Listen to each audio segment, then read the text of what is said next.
Welcome back, everyone. Thomas. Agent Morgan, it's past 2100. Let's meet up again at the community center tomorrow. I haven't been sleeping much since this all started, to be honest. I'm exhausted. I was just about to suggest the same thing. I'll make arrangements for people to gather between 1500 and 1700. I'll try and get as many people as I can to come, so don't be late, okay? Don't be late. I'll be there. The community center's on the south side. I've marked it on your map. Thanks, Thomas. Well then, see you tomorrow.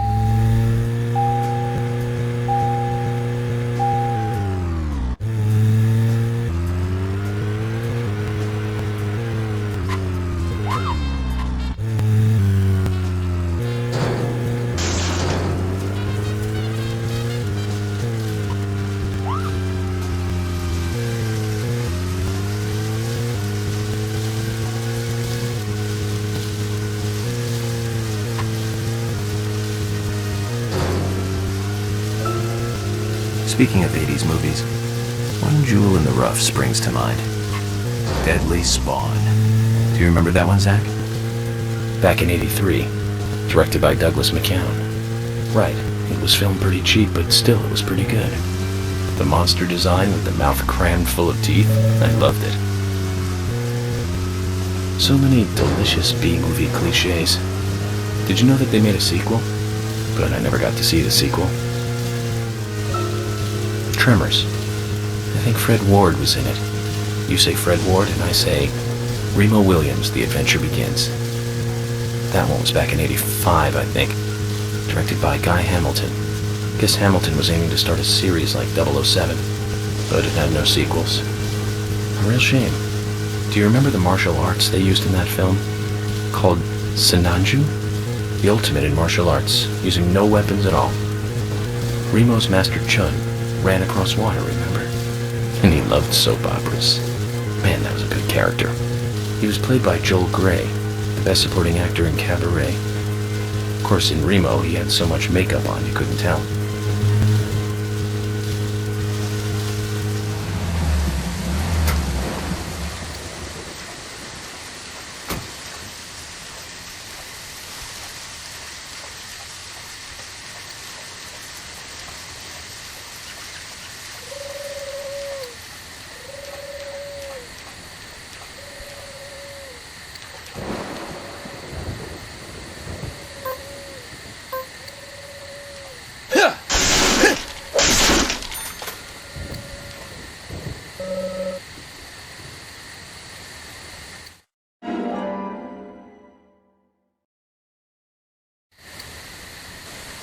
A human bone? This doesn't look related to the case, but shouldn't I let someone know?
Now, Joel Gray's daughter is, of course... That's right, Jennifer Grey. You knew that, right, Zach? Jennifer Grey. She's in one of my most favorite movies, Ferris Bueller's Day Off, 1986, directed by John Hughes. That one was so 80s. Zach, you're not the most cheerful guy I know. But you really do like those cheerful movies. We used to love those teenage movies back then, didn't we? Breakfast Club and Pretty in Pink, St. Elmo's Fire, and Fast Times at Ridgemont High. That last one was in 1982, directed by Amy Heckerling. Now that was an impressive film. You've got Sean Penn in the lead, with Jennifer Jason Leigh and Phoebe Cates, not to mention Nicolas Cage and Forrest Whitaker were in it too. And the original book and the script were written by Cameron Crowe. How could that not be a great film? Do you remember, Zach? When that movie ended, the last words, the end, was from an arcade game. That's right, it was from Missile Command. That stuck in my head for a while. The memories. I feel like I have a lot of movies to catch up on. Let's just hope we can get to the end of this case soon. Then maybe we can catch up on a few. Give some thought about what movie you want to see next, Zach.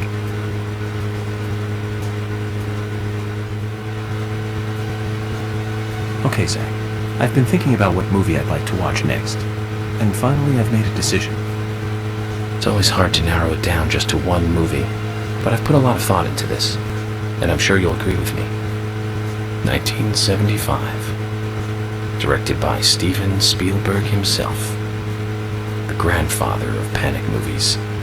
Set in a small town in Massachusetts. That movie made me stay away from the beach for years. I was always afraid that a hand might come floating up. You know what I'm talking about, right? Yeah? It's Jaws. The underwater camera work accompanied by that John Williams music. I'd never been that scared by a movie before. But the best thing about it is that it isn't just another panic movie. The mayor who won't close the beach even when there are so many victims. Chief Brody putting the citizens' lives above all else. The film gave a lot of time to the dispute and friction between them. It certainly had a lot of messages for a 2-hour film. That's probably another reason why it was such a record-breaking hit. One of my regrets in life is that I didn't see it at the movie theater. I guess I was still just a child back then. But still, I wanted to taste that terror in real time. That reminds me, Zach. Did you know this one? Jaws also appears in another movie that was produced by Spielberg, the second Back to the Future. It was directed by Robert Zemeckis, who later made Forrest Gump. That's also a masterpiece, of course, but we'll discuss that another time. So the scene where Jaws appears is right after Marty McFly goes 30 years into the future. He passes by a movie theater and is attacked by a holographic shark. Marty is shocked, of course, but looking closer, he sees the words, Jaws Part 19. The director is credited as Steven Spielberg Jr. In reality, there were actually only 4 Jaws movies. It was still a great joke. 30 years from 1985 would be 2015. We'll be there pretty soon. I wonder what life would be like by then, Zach.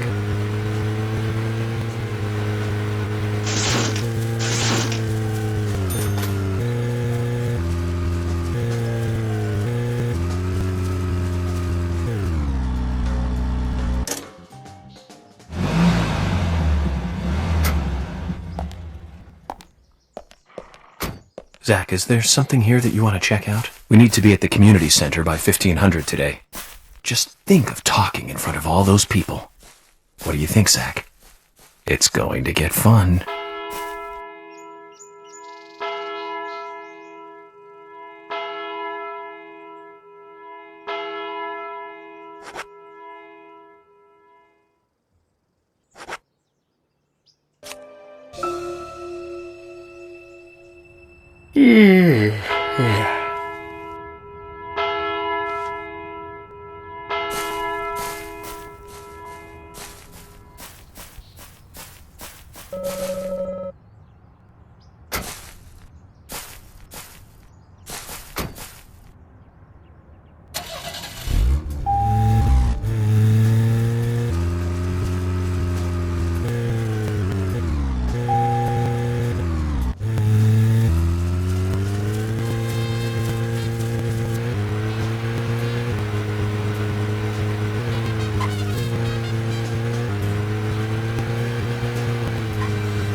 Greenvale Community Center. Now that's an impressive building. The clock tower is impressive too.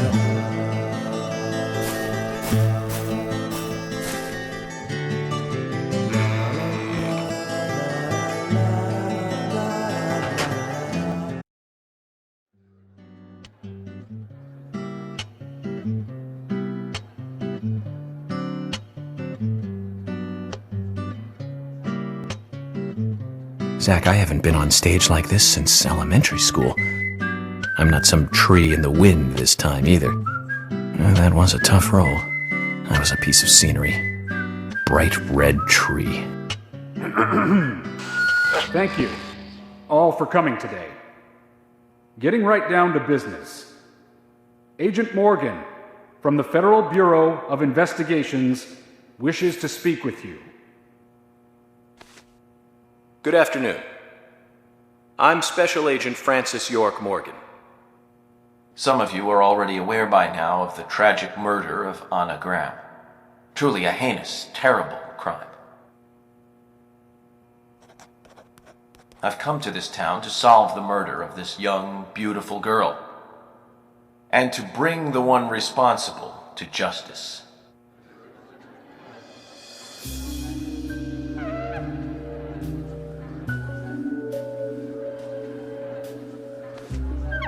Unfortunately, incidents like these have a tendency to happen again. I asked to have you gathered here so I can share some advice in order to minimize the risk of further fatal incidents. Firstly, please, stay away from any dark, dangerous, isolated places. Those of you with children, especially of Anna's age, please guide your children away from such places at all costs. Secondly, avoid going out when it is raining. Now, I've heard the folklore story of the raincoat killer. There is a chance that the murderer is mimicking the story. Women should also be especially careful. I would hate to see more victims.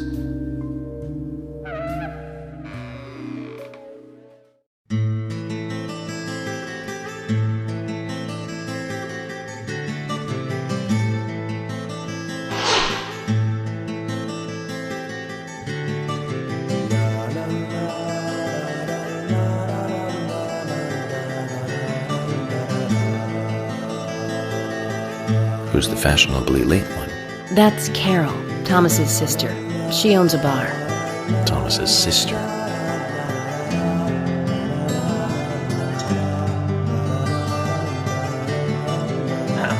Excuse me. So, as I have said, avoid going outside when it is raining. Young women should be especially careful. Report anything or anyone suspicious immediately. The murderer will be caught and brought to justice. But you must all remain on guard until we do so. That's all I have to say. Thank you.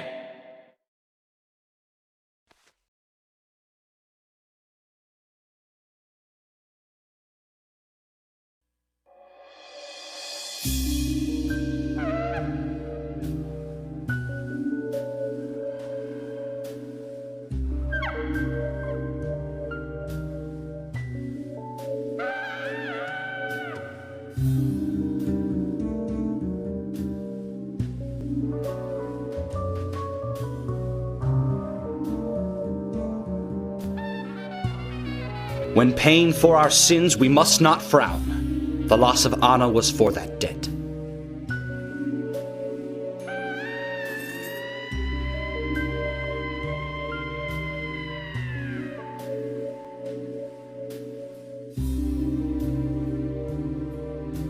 When purple fog covers our town, we'll all wander in hell, I fret. So says Mr. Stewart.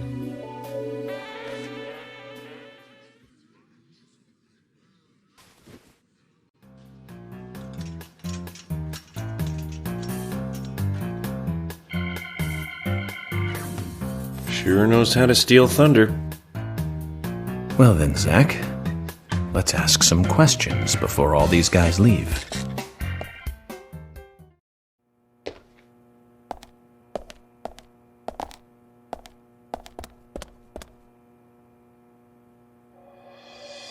Quite a performance. Mysterious and very poetic. But I don't think many of your audience appreciated it.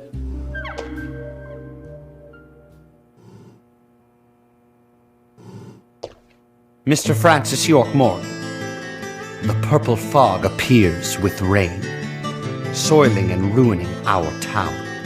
The evil does not drain. Find out why the town is soiled. Remove the source from which it boiled. Then and only then your case is solved. But for this to happen, to solve the crime, the proper must do the proper at the proper time. It is not yet mine, that is, Mr. Stewart's time, not mine. But if you, Mr. York, find the right timing to chat with me, that is, with Mr. Stewart, may that be. Informative and fruitful, you will see. So says Mr. Stewart. So, Harry, you know something. But there's some reason why you can't tell me yet. Is that what you're trying to say? Cut the poetic rubbish, Harry, and tell us what you know. We can force you to talk, you know.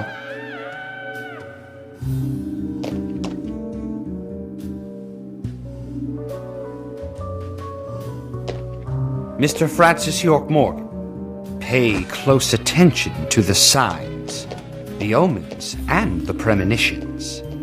Small they may be, they still are finds, and helpful to your investigations.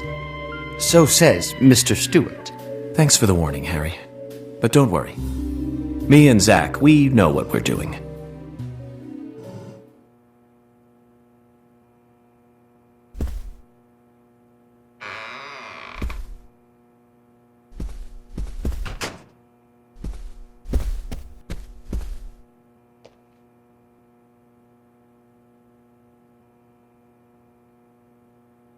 I'm FBI Special Agent Francis York Morgan. So Anna was killed. But why does that bring the FBI here?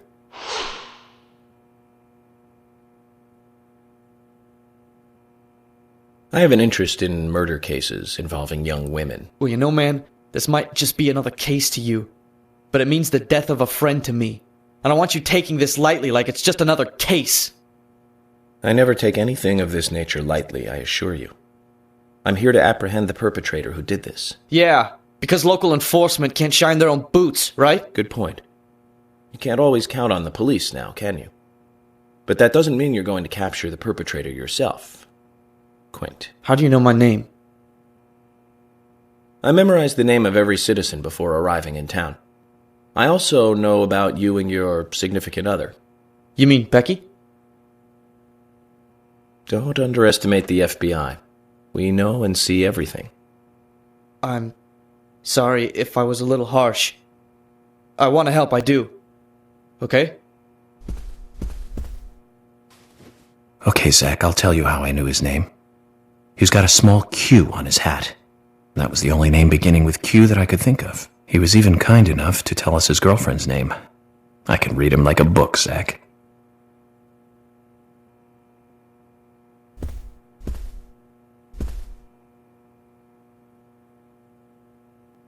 You're York, right? I'm Richard Dunn, the owner of the Darts Bar, Swery 65.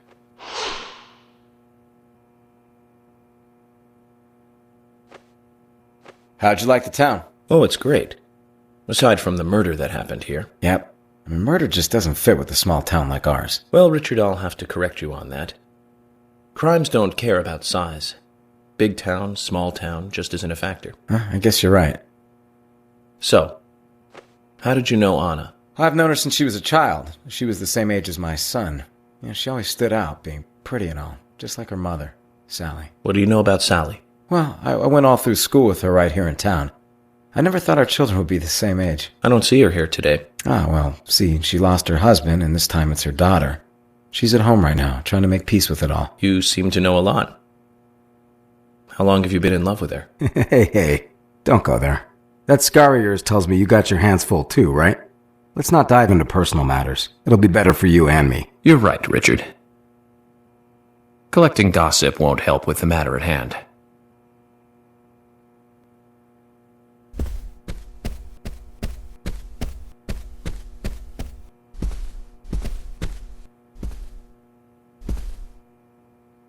Agent York, you make any progress?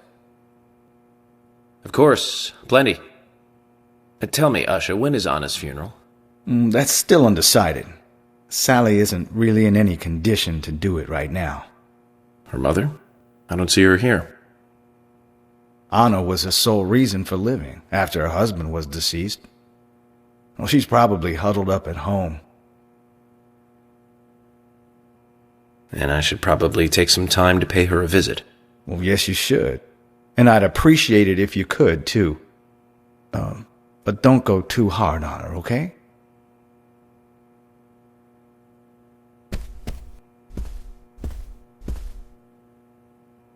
Are you getting closer to catching the murderer? Hello again, Fiona. Good to see you here. Well, Dr. Johnson told me to be here. He said it would be important. Well, that was good advice. He may be young, but he seems like a wise man. Oh, and he's a very hard-working person, too. Everyone thinks he's some kind of weirdo, but I don't think so at all. People don't understand why he's in the autopsy room all day, but I do. He's doing research to make the world a better place in the future. You know, he already made a fortune in LA with his career. I did not know that. You didn't? Oh, the doctor is a very rich man. He has a really big house over by the lake. Amazing, Zach. He must be loaded. Rich and young. A perfect combination. But you don't get that feeling from him at all, do you? He doesn't show it. That's one of the things I like best about him. Well, I could have been fooled if it weren't for you. Thanks for the valuable information, Fiona.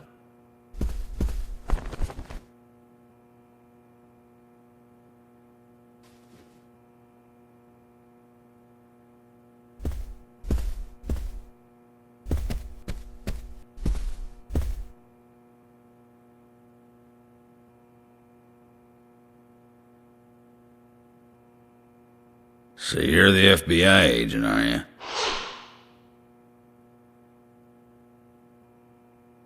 I'm FBI Special Agent Francis York Morgan. I'm the general.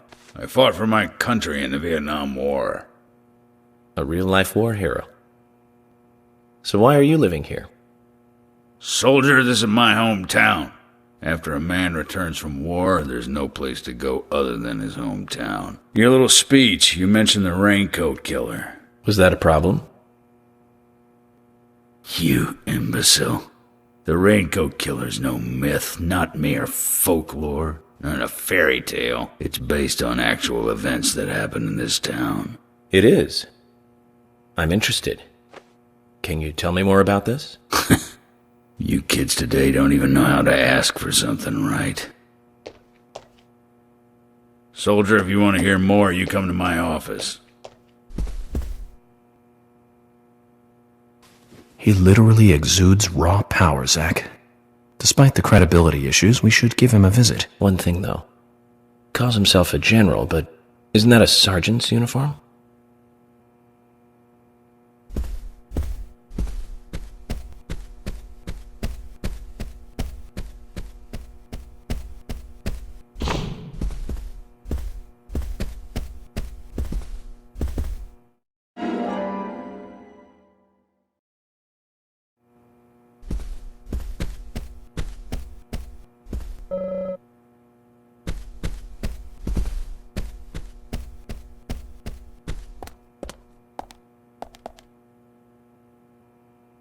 Agent Morgan, here's your chance to get to know some of the townsfolk. Don't let it go to waste.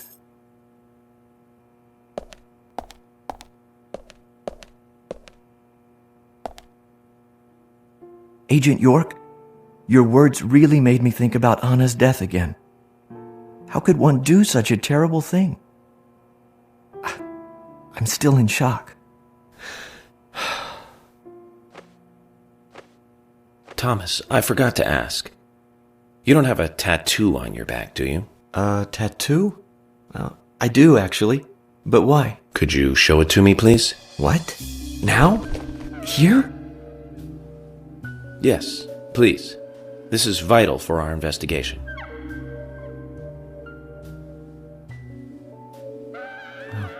Okay. If it's gonna help you any.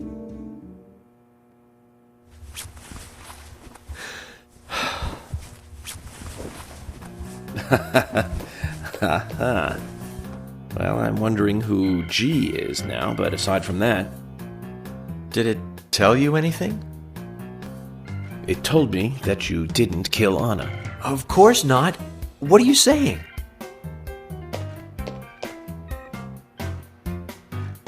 You ought to see that tattoo, Zach. A big heart with an arrow through it and Love G in the center. I don't know when he got that done, but we've all been through the 80s.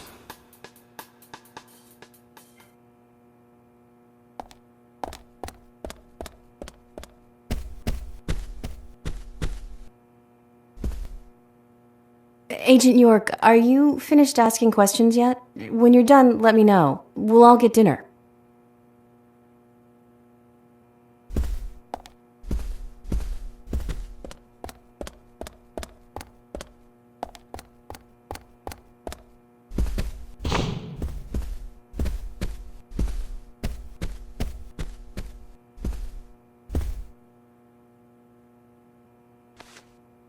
Good evening, Agent.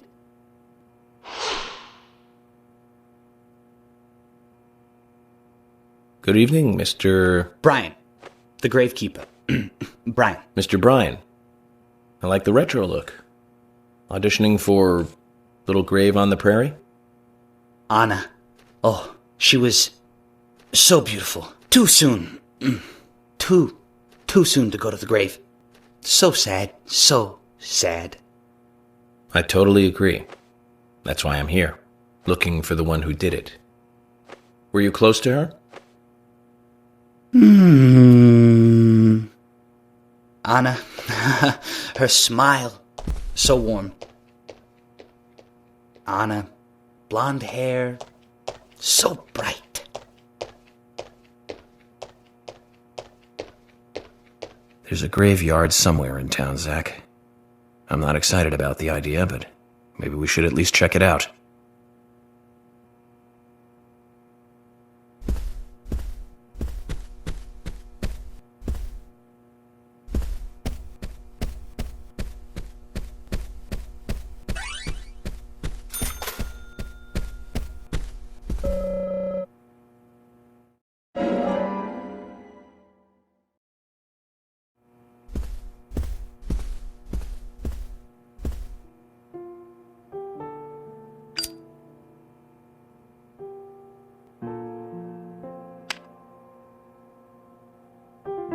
Anna was an airhead.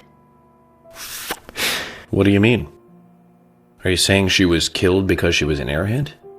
Or are you saying that she was an airhead for being killed? I'm sure she's still an airhead even in heaven. She changed her hair every day. If she lost a pound, she'd be ecstatic. Gain one, and she'd almost be in tears. She broke many, many plates every day at the diner, and she'd always have a smile on her face. Always having fun. Everyone looked at her and knew she was a cute, adorable, loving airhead. But they would be smiling right along with her. I wouldn't be surprised if the angels smiled with her too.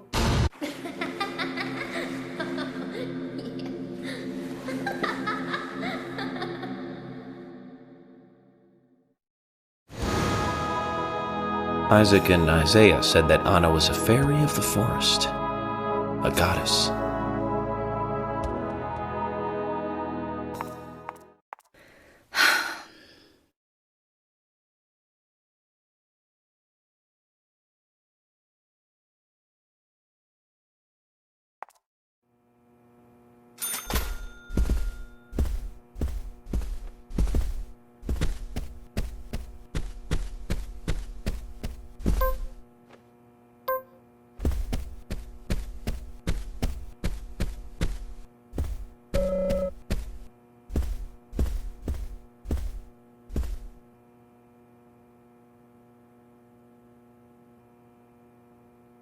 I'm U.S. Special Agent Francis York Morgan. And you are? Olivia, Nick's wife.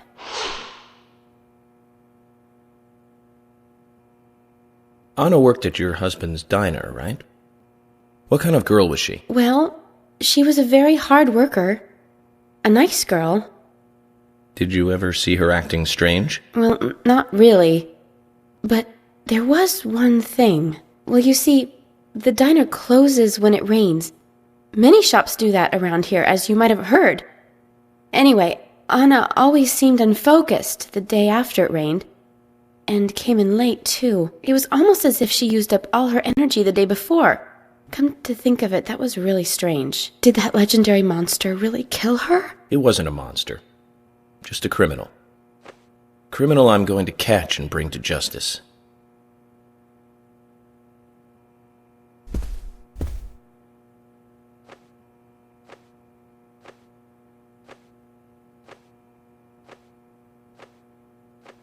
I'm U.S. Special Agent Francis York Morgan. I presume you are the owner of the diner that Anna worked at? That's right.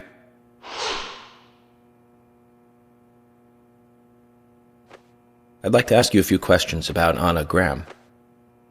Did you notice anything strange about her prior to the incident? Nick, are you hiding something? No, nothing. You're sure? I'm sorry, but I don't like repeating myself.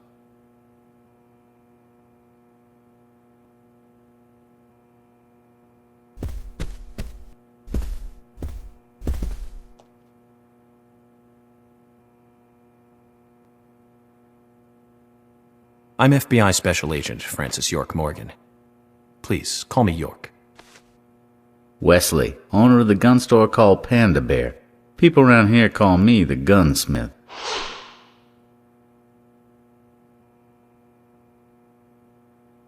Was there something you want to ask me? How do you make a living running a gun store in a place like this? I'd be worried because there can't be that many customers. Worry gives a small thing a big shadow. I do gunsmith work in my shop, too. If you got the skills, the customers find you. All you need is a network. I hope so.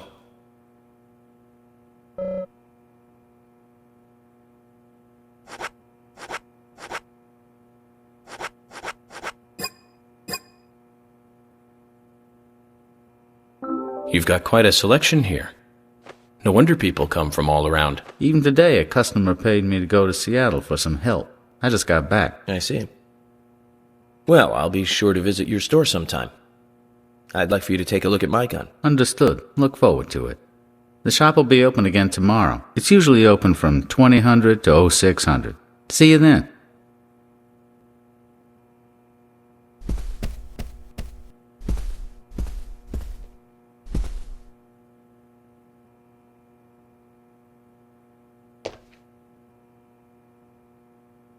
You're Isaac and Isaiah's mother?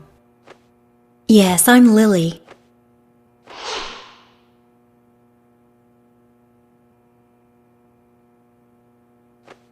I'm FBI Special Agent... Agent York, right? You are good.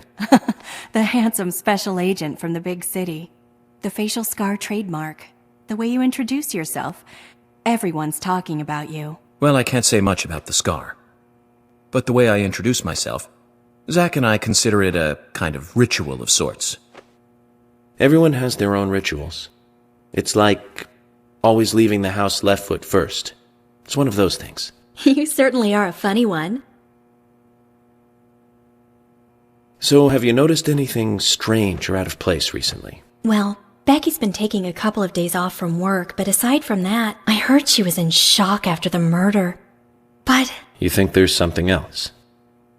Well, I took the boys along to see her today. She's always so kind to them, and they love seeing her too. But she took in the boys and told me to wait outside. Something about a special secret between just the three of them. I just couldn't understand it. Now that's interesting. Thank you, Lily. Perhaps we should give Becky a visit tomorrow, Zach.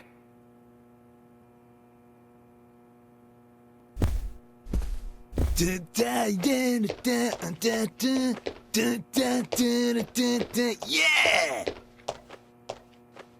Hey there, FBI. I'm Keith Ingram.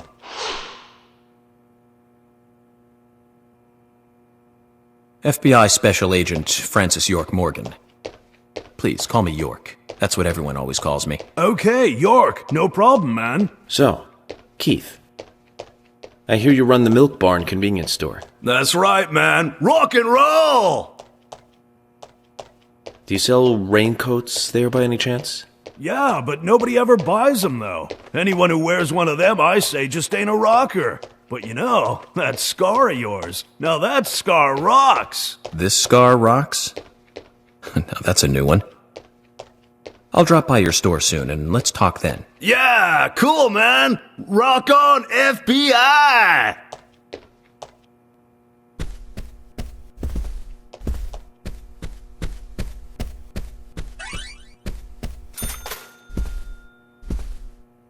Mr. Morgan, you're quite an impressive public speaker. Really?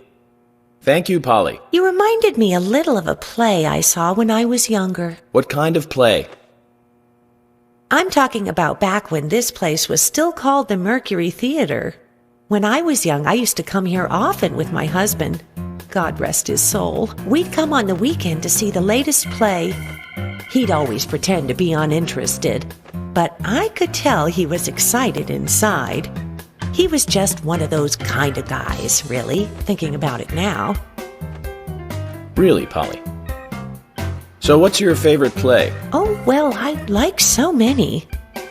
There was one in particular, but I can't recall the name anymore. Oh, it was a very famous one, too. Something by Shakespeare? Oh,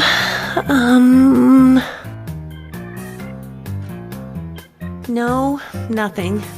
One more bell that doesn't ring anymore. I've always been forgetful about the plays we used to see anyway. Oh, and my husband would get angry at me for forgetting what we saw. He'd go on for hours retelling what the play was about. His eyes were so sparkling, like a happy young boy. I see. So, what's your favorite play? Oh, I almost forgot, Mr. Morgan. We're going to have another guest soon. I have to get back and get things ready. Sorry for having to hurry away. I'll see you back at the hotel. Zach, I think she could embarrass the toughest of the FBI's interrogators. She successfully avoided answering my question, Zach. Amazing.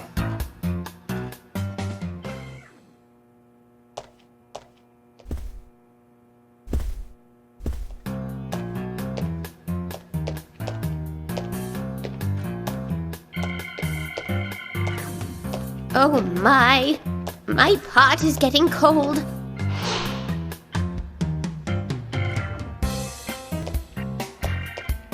Hey, mister, my pot is getting cold. You are... who? What are you saying? I'm Sigourney. Sigourney. Sigourney. Okay. Now, what is the matter?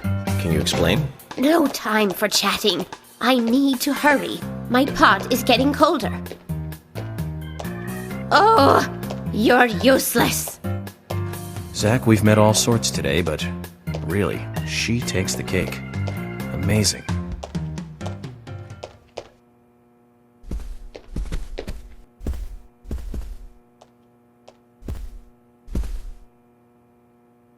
Jim, thanks for your help in the forest.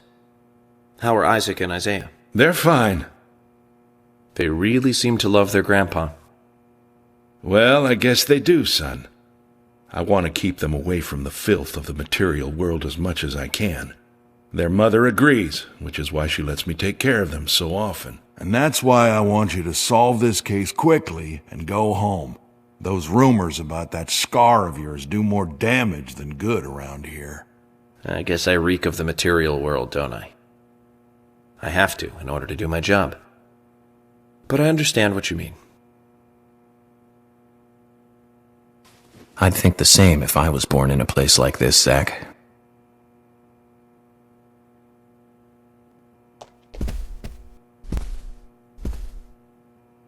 Hello again, Agent York. How are you? Good, thanks. And you? Oh, I'm feeling pretty good today. Well, that's good to hear. Do you have any information that could help me out? Information? Sounds difficult and not my kind of conversation. Anyways, you should come by the gas stand again. I'll give you the best service in town. Zach, perhaps you can tell me. Why did she bother coming here?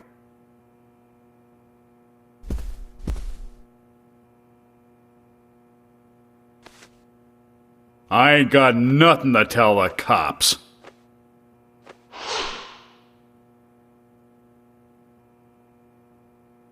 What about the FBI? Shut up. At least give me your name. I'm Jack. They call me Raging Bull. That's a manly nickname. If you want info, it'll cost you. I only talk to Ben Franklin. You know, first impressions are important.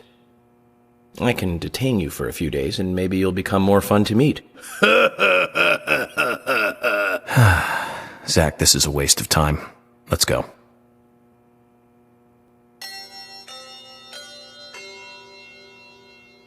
Agent Morgan, I'd like to let everyone go home now. Let's go outside.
Well then, Agent York, do you have any plans for this evening? I was going to head back to the hotel and go over my notes. I need to contact HQ and give a progress report, too. Okay, and let's call it a day here. Sounds good. Contact my office when you finish your report. We'll pick you up tomorrow morning. Diane, the owner of the art gallery, should be back soon. All right, then. Let's do that. Hold on, Agent York. We're going out to eat at Nick's Diner. Would you like to come with us? The diner? That might be nice. Thomas is a great cook, but Nick is the real deal. No visit to Greenvale is complete without eating at the A&G. A very appealing proposition. Zach, what do you think? We can always go back to the hotel after eating dinner, or go directly back to the hotel. You decide, Zach. Mm-hmm.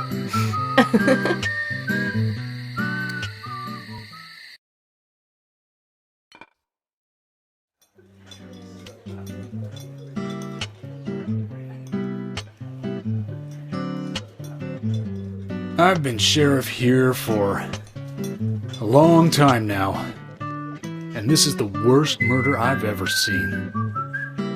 Our town is a little odd in some ways, but it's usually a peaceful place. We had our fair share of cases, but just the regular stuff. A high school kid shoplifting from the milk barn, maybe? Or some hot-headed kids fighting, fueled on liquor? Nothing more than that. Agent York, what kind of cases have you dealt with in the past? Not much different from those you've just mentioned. The case I was on until last month, well, the guy killed 7 girls in a 3-month period. He sawed their heads off from the neck and took them back to his house. He cleaned the skulls up and used them as utensils in his daily life, to eat from or as a urine cup. He hated women. That was his way of dealing with it. He'd fill skulls with ice, cola, and rum. then he'd down it in one gulp. For him, that was a holy ritual. The question of his mental state was the pivotal point in the court case. Oh, man. For me, he was insane. 100%. Drinking from the skulls, well, that is one thing, but those he had used to relieve himself, he would then just use them to drink from, too. Yeah, that was too much for me. It's just not sanitary. Not sanitary. That's probably not the problem for most of us. What else? Ah, yes. An ingenious law school student raped over 800 victims. That was a nasty one. Thank you, Agent York. Now, let's talk about something else. You don't want to hear anymore? That's a shame, isn't it, Zach? I was just about to get to the good part, too. Sounds like you live in a totally different world. I mean, you're like an elite agent who just jumped out from a movie or something. In your eyes, we must look like we're just playing cops and robbers. I give up. I can't compete with you. Don't say that, Emily. The cases you have solved are all full-fledged crimes. A crime is a crime. Size doesn't matter. There is no big and small. Crimes always have a criminal and a victim.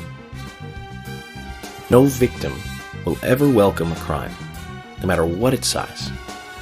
So, fundamentally, there is no difference in size. Well said, Agent Morgan. We work day and night to preserve peace and order in this town. You understand that, right? Of course, but still, I don't view shoplifting and Anna's murder as the same level of crime. Me neither. I never even dreamt that such a thing could ever even happen in this town. I keep on expecting to see Anna here in this diner, waiting on tables.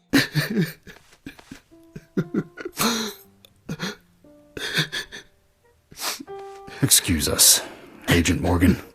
We should have made dinner a more uplifting experience. Let's call it a night. Okay. Good night, then.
Okay then, Zach.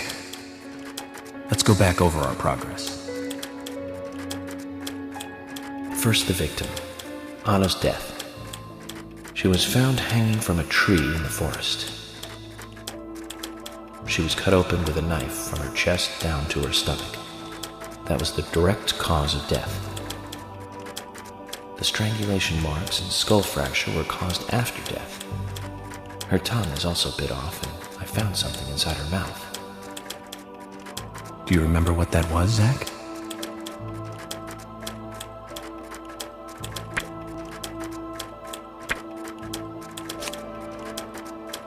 That's right. We found the same red seed in her mouth. According to Emily, it was raining when Anna was killed, but traces of tears were still evident on her face. Which means the perpetrator killed Anna under a roof in the lumber mill, and then carried her body into the woods after it stopped raining. We found numerous important pieces of evidence at the site of the crime. A total of 4 things. Knee prints in the grass, a wood chip with metal dust, a photo of a man with a tattoo on his back, and one other thing. Do you remember what that was, Zach?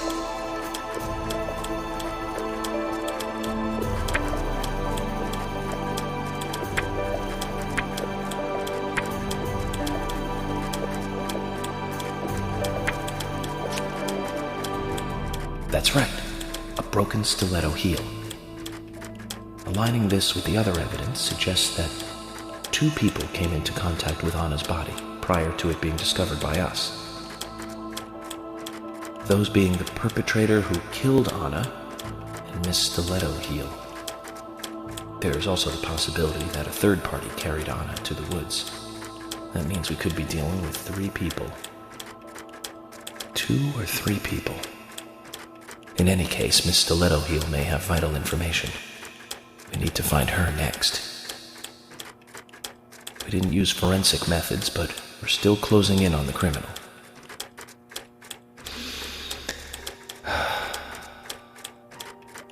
Have I forgotten anything? Ah, of course. The marks on her hand tell us that Anna was gripping something when she died. Do you remember that, Zach? What do you think she was holding on to?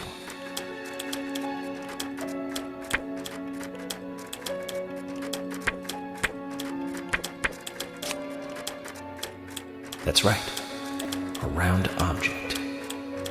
The marks on her hand suggested a peace mark. The man in the photo found in the woods had a tattoo of an upside-down peace mark on his back. These 2 could well be related. But we don't know for sure. Next, the townsfolk. A few are worthy of special attention. Carol McLean, the singer and bar owner. She's Thomas's sister. Then there's Nick Cormack, the owner of the diner.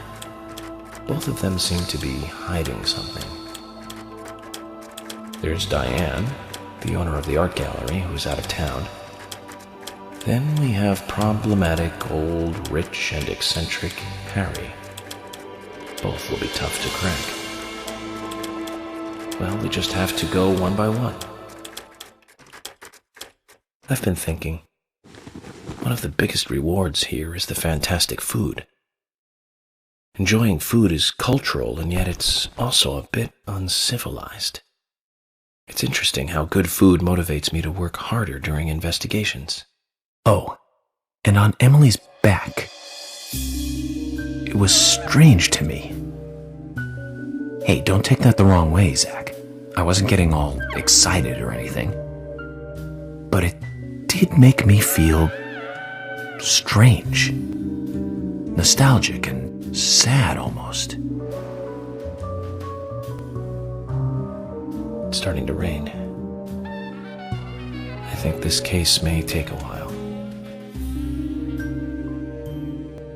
Emily! Lunchtime, Emily! I'll eat later. You'll eat right now, young lady. You need to listen to your mother. I want to hear the rest of the story. Eat your lunch, then take a nap. Then I'll tell you the rest. But I want to hear it now. There's no need to rush things. You must live your life at the pace that is right for you. Honey! Are you coming?